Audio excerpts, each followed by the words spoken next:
Retrouvé mort quelques jours avant ses 29 ans, Jordan Michalet, joueur de rugby professionnel, a succombé à une terrible dépression. Mal dans sa peau, sous une pression constante, fatigué, le joueur a mis fin à ses jours alors même qu'il allait devenir père pour la première fois dans quelques mois.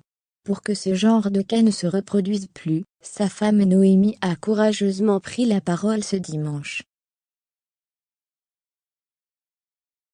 C'est une jeune femme très éprouvée, mais courageuse qui a pris la parole ce dimanche 6 mars 2022 dans le Canal Rugby Club. Noémie Michalet, enceinte, a perdu son mari Jordan, il y a quelques semaines.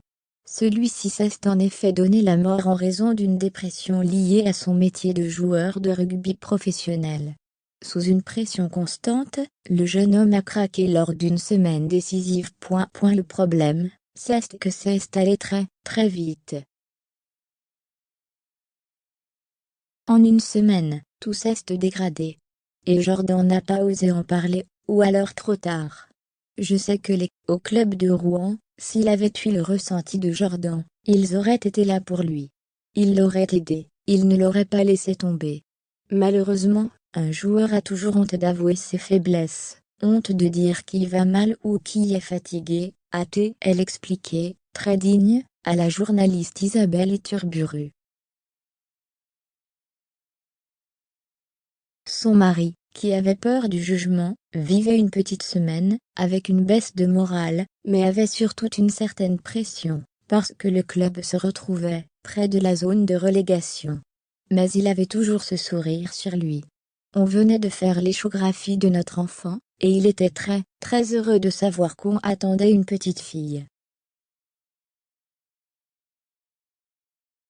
Un bébé qui avait fait dire au jeune homme, le 1er janvier, que cette année allait être la plus belle de sa vie, avec la construction de sa famille. Une phrase qui n'avait pas vraiment laissé présager à sa femme un suicide, quelques jours plus tard, un geste qui est l'inverse de Jordan. Surtout que le futur papa était sérieux, dans son travail. Il m'avait dit « Je n'ai pas le droit de lâcher l'équipe ». Pour lui, c'était impensable d'avoir ne serait-ce que quelques jours de repos, explique Noémie Michalet. Ça le rendait malade d'être affaibli, fatigué. Pour lui, c'était impensable de devoir abandonner ses coéquipiers. Un mal-être qui serait partagé, selon les témoignages reçus depuis le drame, par de nombreuses personnalités du rugby. Depuis ce drame, j'ai reçu beaucoup de témoignages de joueurs, français ou étrangers. Pas un ne m'a pas dit qu'il n'avait pas connu une dépression.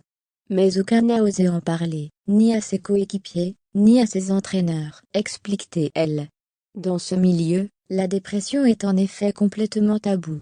C'est un milieu où il faut toujours être fort, où il faut toujours donner le meilleur de soi-même. On joue avec des blessures, avec des douleurs extrêmes pendant les matchs. Quand on m'a dit ça, j'ai compris qu'il n'y avait pas que Jordan. J'ai pu ressentir le mal-être de certains joueurs. Une interview digne et forte de la part d'une femme, qui veut témoigner d'une chose, la personnalité merveilleuse de son mari, et qui rappelle la mort d'un autre joueur, Christophe Dominici, qui s'était également suicidé fin 2020, quelques années après la fin de sa carrière.